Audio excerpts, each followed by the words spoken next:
Here's the rewritten version. Hollywood, 1972. The Paramount lot. A Tuesday afternoon. The kind that smells like fresh paint, cigarette smoke, and money. Clint Eastwood is in the building, but not for a film. This is a different kind of work. Studio executives, producers, lawyers. The kind of room where millions change hands over cigars and firm handshakes, where decisions get made that nobody outside those walls ever hears about. His security is with him, always is. The man's name is Marcus Dutton, 6'5", 350 pounds. Not the kind of size that comes from a gym membership, the kind that comes from necessity. Former Green Beret out of Fort Bragg, 2 tours in Vietnam, came back from both, which wasn't something everyone managed. What he brought home with him wasn't just experience, it was a different kind of hardness, the kind that gets baked into a man when he's seen what he's seen and done what he's done. After the military, he found his way into private security. He'd been with Clint for 8 months now. Marcus believed in certain things with absolute certainty. Size matters, training matters, combat experience matters. He had been in real fights, not competitions, not controlled demonstrations with referees and rules, but genuine violence, the kind where hesitation is the last mistake you make. He had never lost, never been put down by a man he couldn't put down harder in return. He had never once met anyone who made him question what he thought he knew. Today was going to be different. Bruce Lee was on the lot. Different building, different project, a meeting of his own, something with Warner Brothers, still in the early stages. But the Paramount lot is only so large, and the afternoon had a way of arranging things. Clint knew Bruce, not closely, but enough. They'd crossed paths at industry events over the years. There was genuine mutual respect between them. Clint admired what Bruce was trying to build, not just a career, but something larger. He was pushing against walls that had never moved before, changing the way Hollywood saw Asian actors, carving out space where there had been none. Marcus had heard the stories, the demonstrations, the speed that people described in hushed, almost disbelieving tones, the 1-inch punch that supposedly sent grown men stumbling backward, the kicks that split boards and bones with the same casual precision. He had a simple explanation for all of it. Camera tricks, carefully choreographed moments, stunt coordinators and clever editing doing the work that audiences mistook for reality. He'd seen enough of Hollywood to know exactly how the machinery worked, how it took ordinary men and made them look extraordinary on screen, and how quickly that illusion collapsed the moment real pressure was applied. Marcus had been under real pressure. He knew the difference, or at least he was certain he did. The meeting ended earlier than expected. Clint stepped out of the executive building with his assistant and Marcus falling into step behind him. They took the shortcut through the back lot, the most direct route, past the great hollow faces of the sound stages, past equipment trucks and crew members hauling set pieces, past painters touching up the facades of buildings that didn't actually exist. The full humming machinery of Hollywood going about its afternoon. Near stage 7, Bruce Lee stood in conversation with a cinematographer. Black training clothes, simple and unadorned. No entourage around him, no assistant hovering nearby, just him and one other person, deep in a discussion about camera angles and light. Clint raised a hand. "Bruce." Bruce turned. A smile of genuine recognition crossed his face. He said a quick word to the cinematographer, then walked over. "Clint, good to see you." They shook hands, warm, unhurried, the greeting of 2 men who respected each other's work, even if their worlds rarely overlapped. "You shooting something here?" Clint asked. "Meeting, Warner Brothers project, still in the early days." Bruce's eyes moved briefly past Clint's shoulder to where Marcus stood. He paused there for just a moment, the way a man quietly reads a landscape before deciding how to cross it, taking in the height, the weight, the way Marcus carried himself, the energy he put out without knowing he was putting it out at all. Then his eyes came back to Clint. "How's the Western coming along?" "Good. We're in post now. Should be out next summer." Clint turned slightly to his right. "This is Marcus, my head of security." Bruce nodded at Marcus. Polite, easy, the greeting of a man with nothing to prove. Marcus didn't nod back, didn't extend a hand. He just looked, the slow, measuring stare of someone taking inventory, cataloging threat level, running the numbers. The numbers didn't concern him. Bruce was smaller than he appeared on screen, maybe 130, 135 pounds in wet clothes. Marcus had taken down men twice that size in the back alleys of Saigon, men who were armed, men who were desperate, men who were fighting with everything they had because the alternative was dying. And here stood this man, comfortable clothes, relaxed posture, having a pleasant conversation about camera work on a Tuesday afternoon. This was supposed to be dangerous. "I've heard about you," Marcus said, flat, no warmth, no greeting underneath it. "Have you?" Bruce's tone didn't shift at all, still calm, still unhurried, the way a man sounds when he's discussing the weather and genuinely doesn't mind what forecast comes back. The demonstrations, the speed, all of that. Marcus took half a step forward, just half, enough to close the space between them, enough to let his size fill the air, enough to make himself felt the way a wall makes itself felt when you're backing towards it. "Looks real impressive for the cameras." Clint's assistant went still. She knew that tone. She knew that stance and the particular energy that came with it. She'd seen Marcus deploy both before, and she knew what usually followed. Someone ending up on the wrong side of a lesson they hadn't signed up for. "Marcus." Clint's voice was quiet, controlled, the single word carrying the full weight of what it meant. "Stop, right now, before this becomes something none of us can walk back." Marcus didn't hear it, or heard it and decided it didn't apply. He was committed now. He'd been carrying this for a long time, tired of the name, tired of the mythology, tired of watching people treat a film actor like some kind of living legend when Marcus had stood next to actual legends, had been one by any honest measure, had survived things that would dismantle most men from the inside out. After the military, he found his way into private security. He'd been with Clint for 8 months now.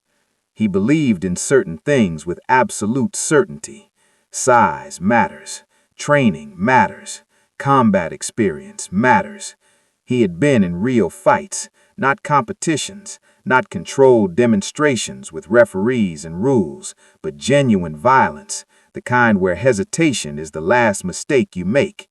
He had never lost, never been put down by a man he couldn't put down harder in return. He had never once met anyone who made him question what he thought he knew. Today was going to be different. "Tell you what," Marcus said, and his voice had risen now, crossed the threshold from private conversation into something the surrounding crowd could clearly hear. Conversations that had been murmuring nearby went quiet, tools lowered. Nobody was moving set pieces anymore. No cameras, no wires, no stunt coordinators making anyone look good. He looked directly at Bruce. "Just you and me." Let's see if all that flash holds up when someone actually hits back. Clint's assistant had her hand pressed over her mouth. Crew members stood frozen mid-task. Someone dropped a tool. It rang out against the concrete like a gunshot, sharp and clean, echoing across the backlot. Nobody moved to pick it up. Bruce raised one hand, small gesture, quiet. "It's all right, Clint." He looked at Marcus, really looked, the way a man looks when he's reading something beneath the surface, something the other person doesn't know is showing. Layers that most people don't even know they're broadcasting. "You're sure about this?" "Never been more sure of anything in my life." Bruce held his gaze for a moment. "And after, when it's over, what then?" The question floated there, unanswered. Marcus hadn't thought about after. In his mind, after was simple. Bruce goes down. The myth breaks apart on the floor. Everyone standing around sees what size and real combat experience actually look like when they're applied to someone who spent his career in front of a camera. He laughed, short, hard, certain. Then you'll finally know what real fighting looks like. Bruce was quiet, not hesitating out of fear. That wasn't the question he was sitting with. The question was whether he should. What came next? The consequences that Marcus, in his certainty, hadn't stopped to consider. "All right," Bruce said finally, "but not here. Too many people." He glanced behind them. "Stage 12 is empty. Nothing shooting there today." Marcus nodded. "Lead the way." They walked. Bruce in front, Marcus behind him, Clint following with his assistant, his mind turning over every possible way to stop this before it became something that couldn't be undone. A small procession formed behind them without anyone organizing it. 6, maybe 7 crew members who had sensed, the way people sometimes do, that they were about to see something worth remembering. Stage 12 was dark and still. The door groaned when Bruce pushed it open. A wedge of afternoon light fell across the concrete floor, cutting through the darkness. The space was enormous, 40 feet high, the ceiling lost somewhere above a grid of unlit lights. Equipment lined the walls. Cables lay coiled on the ground like sleeping things. The air smelled of dust and cold metal. Bruce walked to the center of the floor. His footsteps echoed in the emptiness. He turned. He waited. His hands rested at his sides, weight centered and easy, the posture of a man standing in line at a coffee shop, not a man about to be charged by 350 pounds of combat-trained muscle. Marcus handed his jacket to Clint without looking at him. "Hold this." Clint took it, said nothing. His face had become unreadable. Marcus rolled his shoulders, cracked his neck, let the familiar loosening move through his body. He'd been in bar fights, street fights, and jungle combat where the rules were simple. Hurt the other man before he hurts you, and don't stop until it's finished. He wasn't nervous. He was beyond nervous. He was certain. "Whenever you're ready," Bruce said. Marcus moved. Fast, genuinely fast for a man his size. The Green Beret training was immediately visible in how he closed distance, purposeful and economical. He threw a jab first, measuring the range. Bruce's head moved 3 inches. The punch passed through air. Marcus followed immediately with a right cross, real power behind it, the kind of force that doesn't just hurt a man, but ends the conversation entirely. Bruce wasn't there. He hadn't jumped back. He'd simply shifted. A quarter turn, minimal movement, maximum result. The fist traveled through empty space and kept going. Before Marcus could reset his weight, he felt something. Pressure on his wrist. Not a grab, lighter than that. Just fingertips, almost nothing. Then his balance was gone. He didn't understand what was happening. His body was moving in a direction he hadn't chosen. His feet suddenly wrong beneath him, the floor coming up fast.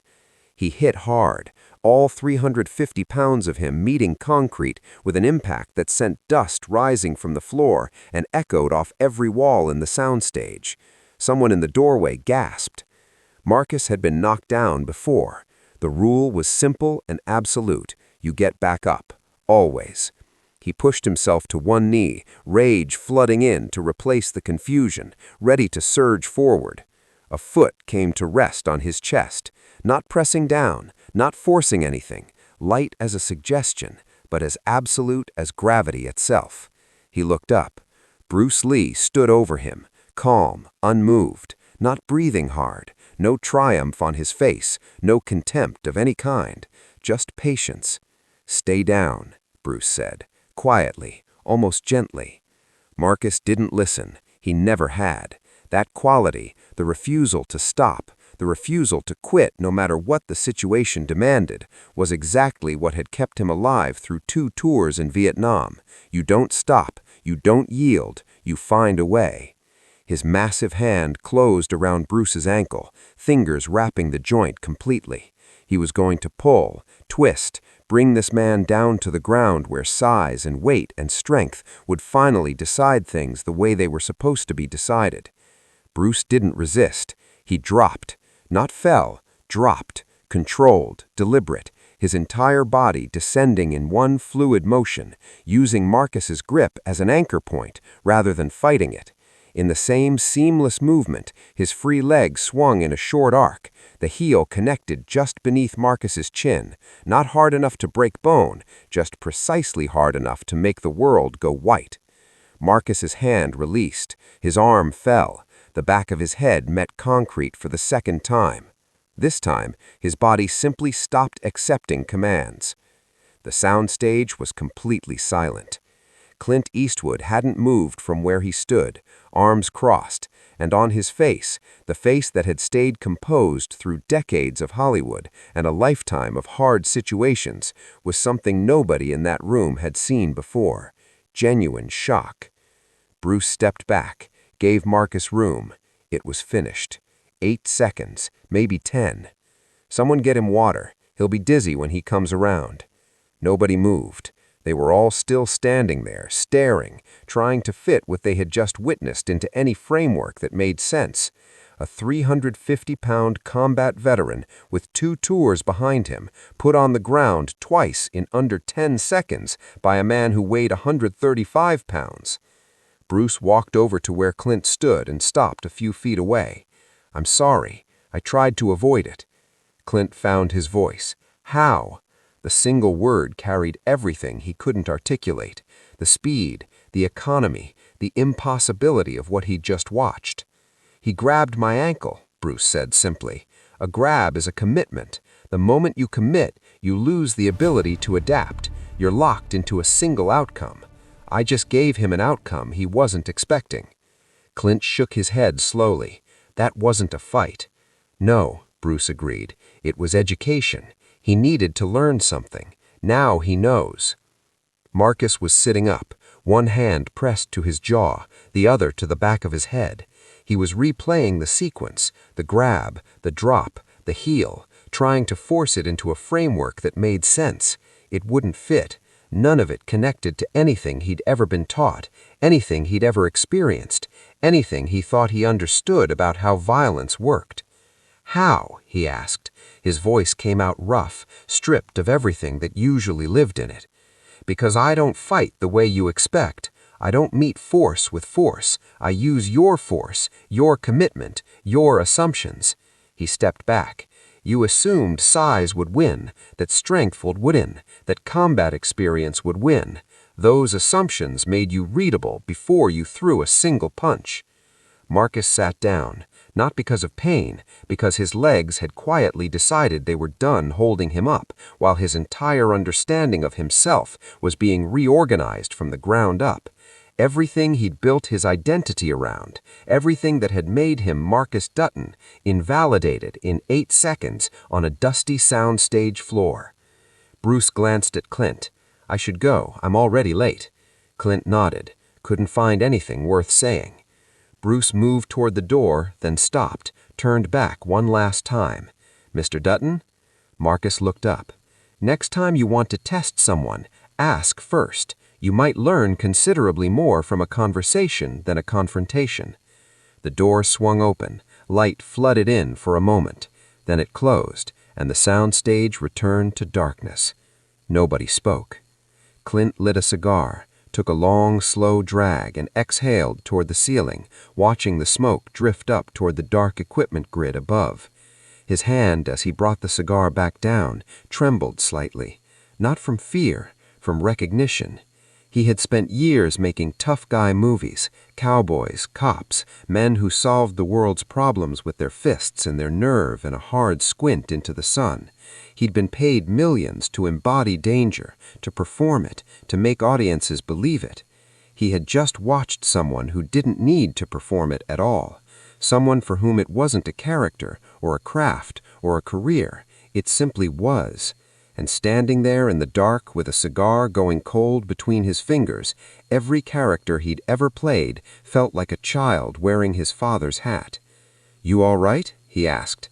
Marcus didn't answer right away. He was still looking at the door. "I've been in combat," he said. "Real